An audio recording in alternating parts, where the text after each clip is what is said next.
Hello and welcome to the occasional Just Flying series once again. We're at NZKF Kaipara Flats, and I thought we could take the Islander up to NZWR Whangarei. And this is the Nimbus version of the Islander, by the way. I know TalkSim brought out a version of the Islander, which was apparently very nice. Nimbus brought out this version of the Islander, and I can confirm it's a lovely aircraft with its Explain 12 update, fun to fly, and I'm impressed. So there were two to choose from already, and then recently I was excited when Thrandra announced their new project of something we really needed in Explain. Yet another fucking Islander. I mean, Thrandra do make good stuff, but I will be totally ignoring them this time and keeping my fingers crossed that their next project might be something unique and not a plane we already have multiple payware copies of. Perfectly happy with this Nimbus one, so I'm sticking with that. Here we are, let's get up there, and we're away. Yeah, this Nimbus one, it's great, it's fun to fly, and I pretty much guarantee that if you want to repaint it and make a livery, then the Nimbus is going to be better than the Thrandra one. From past experience, I know Thrandra have a nasty habit of reusing textures. So, for instance, one elevator may well be a mirrored copy of the other one. And that means any repaints that are not symmetrical are impossible to do. And with this Nimbus version, everything is a separate texture. So every wheel on this plane has a different texture for it. Even each prop blade has a separate texture for the front of the blade and another separate texture for the back of it. The way Nimbus put this together just gives you way more possibilities for what you can do, and it's brilliant. Anyway, rant about payware companies texturing over, and yeah, hello again. Has been a while. So yeah, the reason I disappeared for a bit is, you remember that after Explain 12 came out, I did that conversion of all my NZ scenery to make use of the Explain 12 trees and vegetation.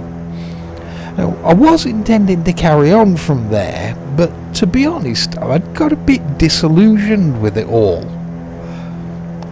Explain 12 was better than 11 in a lot of ways, but there were some things specifically more related to scenery making which I could do in 11, but they didn't work as well in 12, or sometimes just didn't work at all. So I sort of stopped using the sim for a while, or rarely using it, which is why you didn't really hear from me.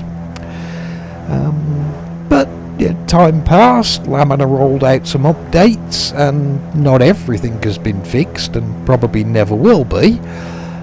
But it's got better, and I started doing a bit more flying again. But not really in New Zealand this time.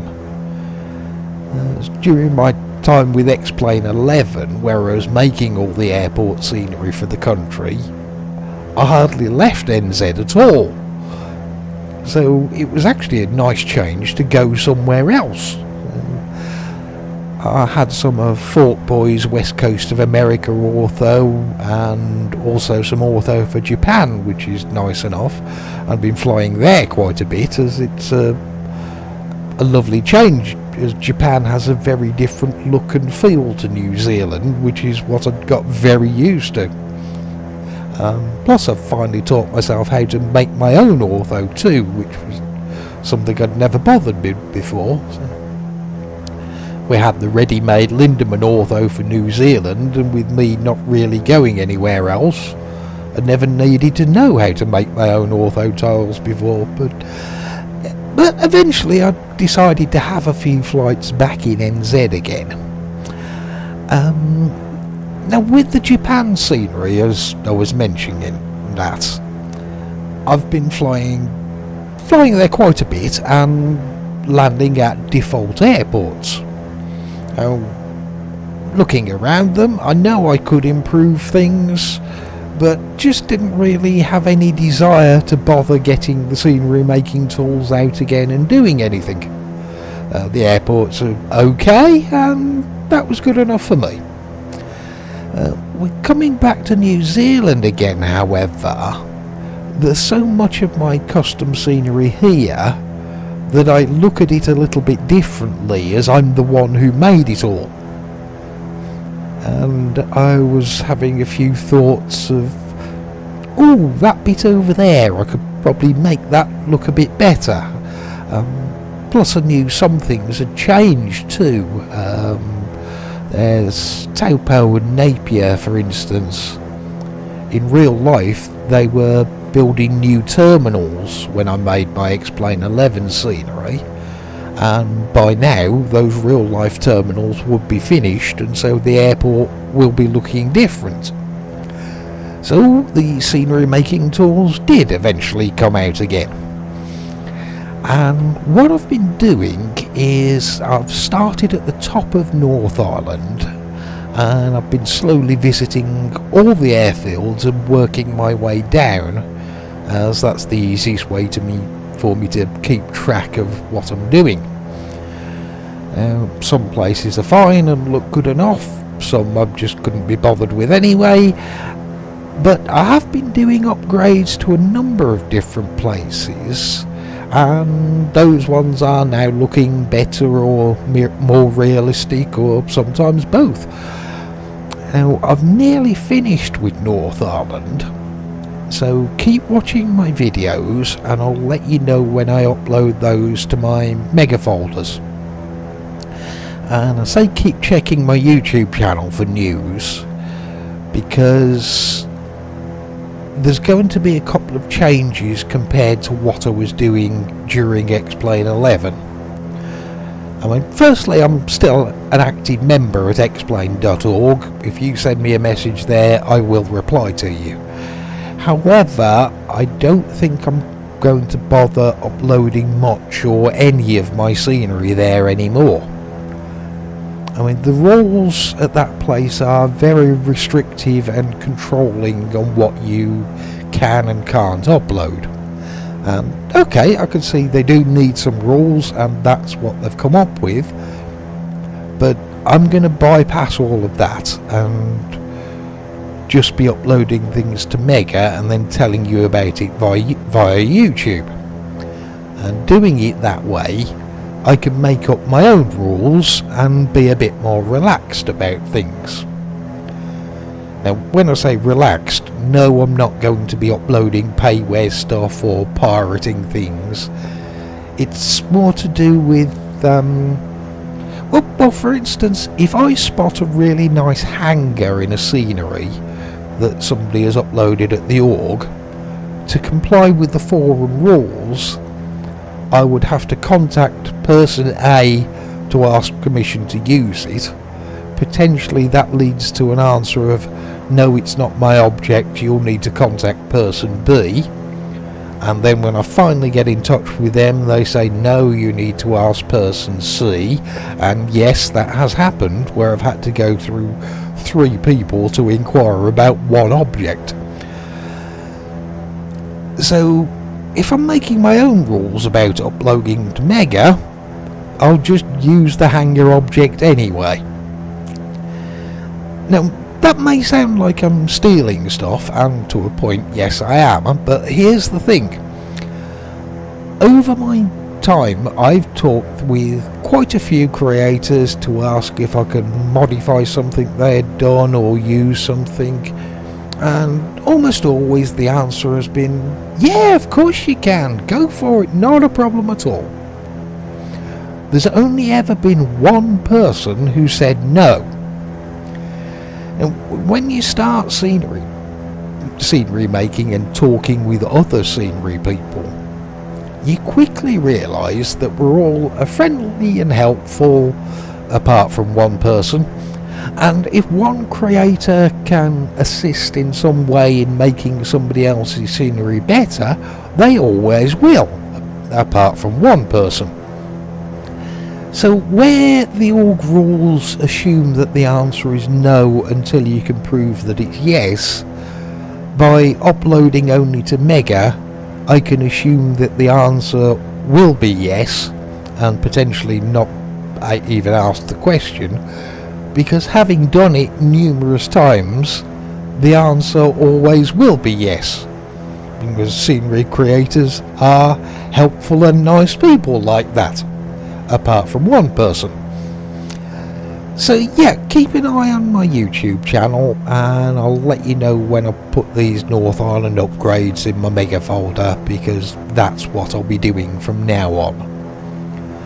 And the other change compared to my X-Plane 11 days is that back then I was a creator uploading stuff at the org for other people to download and enjoy, and as you should do in that situation, I then tried to provide appropriate help and support for anybody who asked for it. With my X-Plane 12 stuff from now on, there's a change in mentality there. I'm not going to be a creator anymore. I'm just going to make a few personal things for me to use, and that's it. Now, I will put those things on Mega so you can get a copy if you want, but that's the end of it. I'll tell you all about my setup and where my airport scenery looks and works as it should. And if you then copy that setup, it will work for you as well. But if you choose to have a different setup, for instance find a house in the middle of a runway, you'll be fixing that yourself. My level of support will now be pointing you to tutorials on WED, the world editor, and I'll be happy to answer specific questions about using those tools if you get stuck, but I'm not going to fix things for you anymore, or make different versions of stuff to accommodate various setups. From now on, it's simply me making personal scenery, and if you want a copy, then via my Mega uploads you can get one, but that's all. I mean, during X-Plane 11 I covered the whole of New Zealand in airports and improved what you would have had otherwise with default stuff.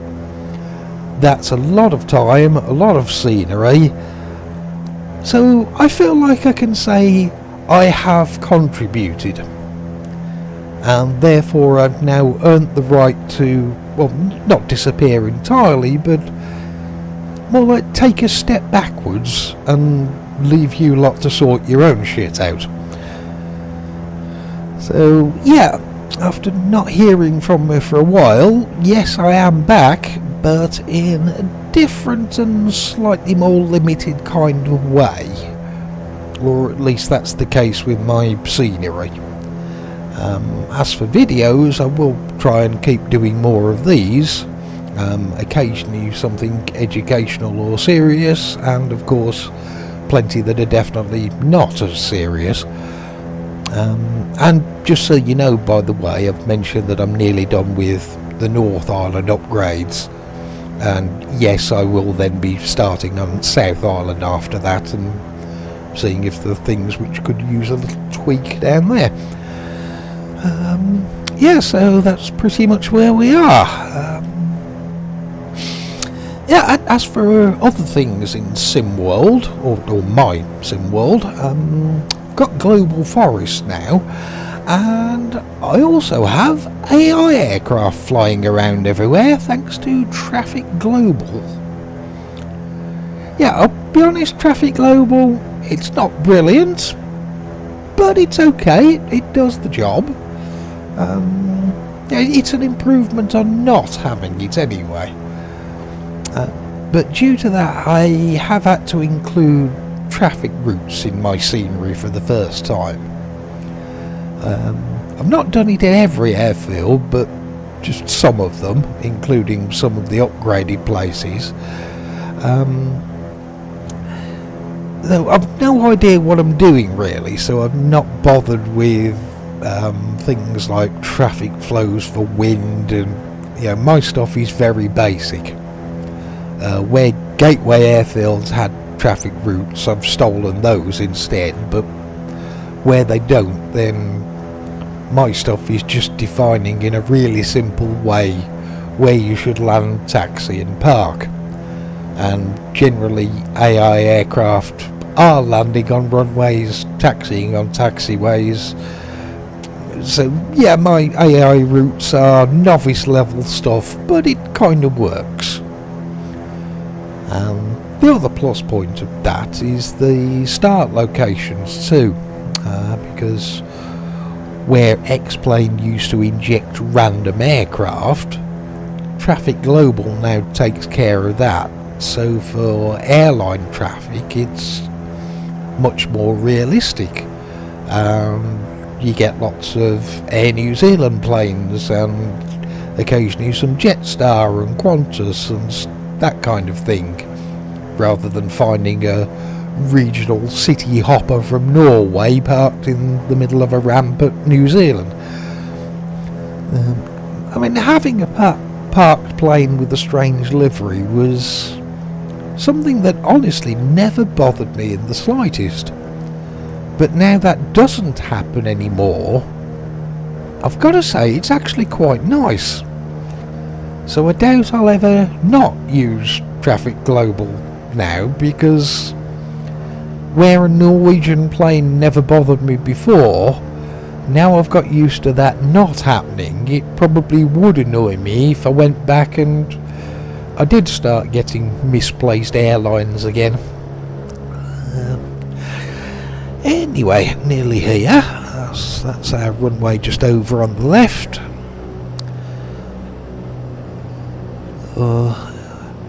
NZWR Fungarai, although you really don't want to know how I used to pronounce that before I started getting my head around Maori pronunciations of things. I think Wangari was my first ever attempt at trying to read that. Right, talking about AI stuff, nothing appears to be trying to land or take off at the moment, so we'll be okay with that. Bit of a crosswind, but nothing too horrific, so doing okay. Yeah, this isn't one of the airfields I've upgraded, by the way, because I did do an upgrade of this not too long ago, really, was it, with quite a few custom buildings and tweaked a few other things, so this one's still looking pretty good. I'm happy enough here.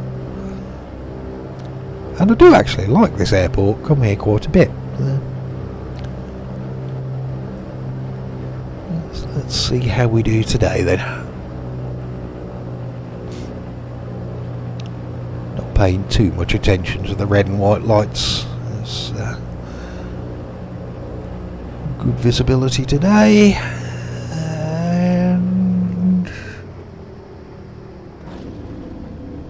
And fairly average. It was okay. Let's have another look and see.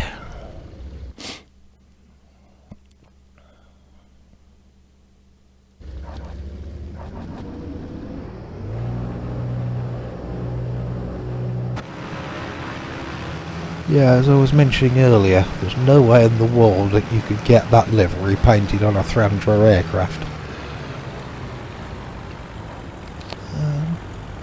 Yeah, it's okay, wasn't it? Not too bad. Not my best ever, but it will do.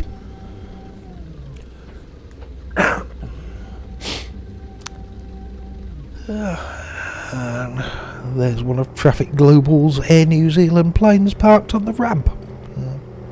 Although actually my one exception to correct aircraft is I noticed some pure white planes. and it comes with a little debug kind of thing which told me that it couldn't find a particular Air New Zealand 737 livery, so it substituted it with a paint kit livery, which was the white plane. So I've repainted the paint kit into a South Fiordland Express livery, and I now have some of those running around in my sim. I mean, come on, it's me. You can't expect my X-plane to look like how normal people do things. Yeah, we'll have a flight into Wellington or something like that next time, and you'll probably get to see one.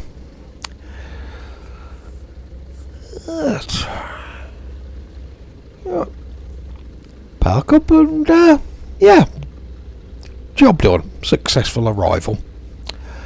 Well, yeah, that will do then. I'll keep a lookout for the videos, and I'll try and get the North Island upgrades uploaded to Mega fairly soon. So, till then, see you soon. Bye.